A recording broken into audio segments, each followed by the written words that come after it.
নজর রাখবো। সিএ আবেদন চর্চা, সিএ আবেদন করবেন বলে জানান কেন্দ্রীয় জাহাজ প্রতিমন্ত্রী শান্তনু ঠাকুর। আর কেন্দ্রীয় মন্ত্রীর বক্তব্যের পরে কটাক্ষ করেছেন ব্রাত্য বসু। শরণার্থী কিভাবে কেন্দ্রীয় মন্ত্রী, প্রশ্ন করেছেন ব্রাত্য বসু।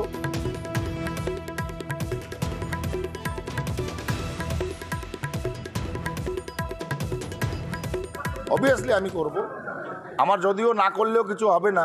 আমি নাগরিক এই দেশের। তৃণমূল এবং তার যে সুপ্রিমো মুখ্যমন্ত্রী মমতা বন্দ্যোপাধ্যায় যে অপপ্রচার করছে, আমি সিটিজেনশিপ অ্যাপ্লাই করব, তাতে দেখি আমার কোনো কিছু বাদ হয়ে যায় কিনা।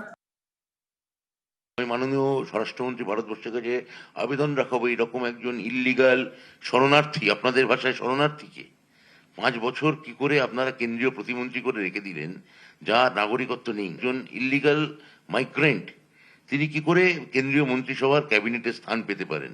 আমরা বলছি উনি যেটা বলেছেন সেটা করে দেখান, যে আমি ওই নাগরিক রেজিস্টার পঞ্জিতে আমি আবেদন করব নাগরিকত্বের জন্য। গারদে দাদা এবার